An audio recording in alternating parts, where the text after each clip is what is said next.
हमारे पाकिस्तान में आपको पता है इन्फेक्शन रेट बहुत ज़्यादा है, हाइजीनिक चीज़ें नहीं है, लेकिन हम लोग कैसे सोच भी कैसे सकते हैं कि हम लोग प्रेगनेंसी में आयरन ना दें। हमारी होम मेडिकेशन भी बहुत होती है।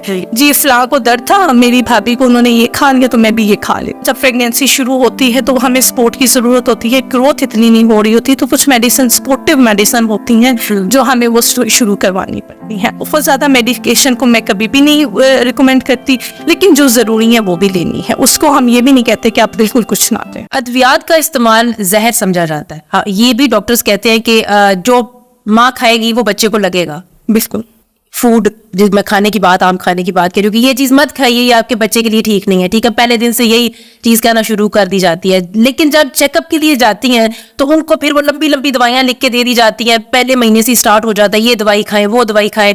जबकि यूरोप में ऐसा नहीं, बाहर की कंट्रीज में इस तरह नहीं होता। उनकी कोशिश होती है कि आप इस टाइम को लेके चलें, छोटी मोटी तकलीफ को बर्दाश्त करें, बहुत ही जरूरत होगी तो कोई पैरासिटामोल या कोई लो पोटेंसी जो अद्वियात है उनका इस्तेमाल। पाकिस्तान में ये देखने में आया, हर डॉक्टर की कोशिश होती है कि अब ये पेशेंट आ गया तो इसको अद्वियात दें, ताकि इसको भी पता हो कि ये किसी डॉक्टर के पास जा रहा है और फिर एक कर दिया जाता है कि जी आपका जो बच्चा है उसके लिए बड़ी जरूरी है, आप में कमी है इस चीज की, ये दवाई उसको पूरा करेगी। जबकि नॉर्मली ऐसे नहीं होता बाहर के मुल्कों में। हम क्यों कर रहे हैं? अच्छा देखिए, एक तो हम लोग अपने आप को बाहर के मुल्क के साथ कंपेयर नहीं कर सकते, सबसे पहली बात है ना। हमारे यहाँ वो डेफिशिएंसीज पाई जाती है जो वहाँ पे नहीं पाई जाती, ठीक है ना। हमारे यहाँ आयरन बहुत, बल्कि मैं एक दो कंट्रीज में देखती थी जहाँ के पे इवन प्रेगनेंसी में वो आयरन नहीं देते, लेकिन हम लोग कैसे सोच भी कैसे सकते हैं कि हम लोग प्रेगनेंसी में आयरन ना दें। हमारे पास पेशेंट प्रेगनेंसी रिपोर्ट लेके आती है और HB9 या 8 होता है, प्री प्रेगनेंसी HB8 इनका होता है। तो मतलब हमारे यहाँ तो जो है ना वो इतनी डेफिशिएंसीज शुरू से चल रही होती है फीमेल्स की। आपको पता है बहुत सारे, अब तो काफी बेहतर हो गया, लेकिन कहीं भी अभी भी गांव की औरतें जहाँ पे उनको अच्छा खाना नहीं वो मिल रहा है, या उनकी शुरू से ये डेफिशिएंसीज चल रही होती हैं, ठीक है ना।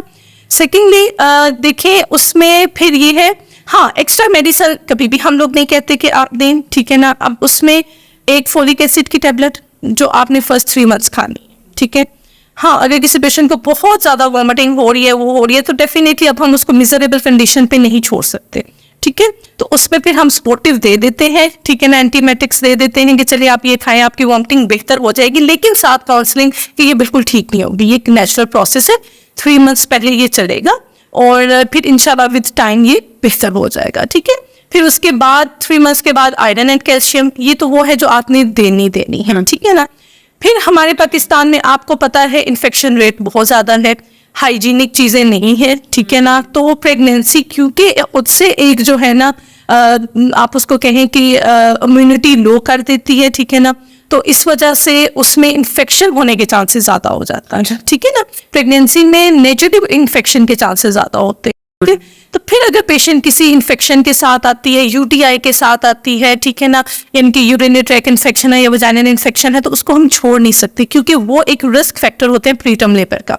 आप नहीं उसको ट्रीट करेंगे तो पेशेंट प्रीटर्म लेबर में चली जाएगी, ठीक है। तो वो जहाँ पे ट्रीटमेंट जरूरी है वहां पे तो करना है हम लोगों ने, ठीक है। उसके अलावा जो है बाज़ औक़ात ऐसा होता है कि जब प्रेगनेंसी शुरू होती है तो हमें सपोर्ट की ज़रूरत होती है, ग्रोथ इतनी नहीं हो रही होती, तो कुछ मेडिसिन सपोर्टिव मेडिसिन होती हैं जो हमें वो शुरू करवानी पड़ती हैं। लेकिन डेफिनेटली हम डिस्करेज करते हैं, पेशेंट को भी बताते हैं कि ये बहुत ज़्यादा आपने एक्स्ट्रा मेडिसिन नहीं लेनी, खुद से मेडिसिन नहीं लेनी। हमारी होम मेडिकेशन भी बहुत होती है। जी फलां को दर्द था, मेरी भाभी को उन्होंने ये खा लिया तो मैं भी ये खा लेती, ठीक है। तो वो हम लोग जरूर डिस्करेज करते हैं। बहुत ज़्यादा मेडिकेशन को मैं कभी भी नहीं रिकमेंड करती, लेकिन जो ज़रूरी है वो भी लेनी है। उसको हम ये भी नहीं कहते कि आप बिल्कुल कुछ ना दें।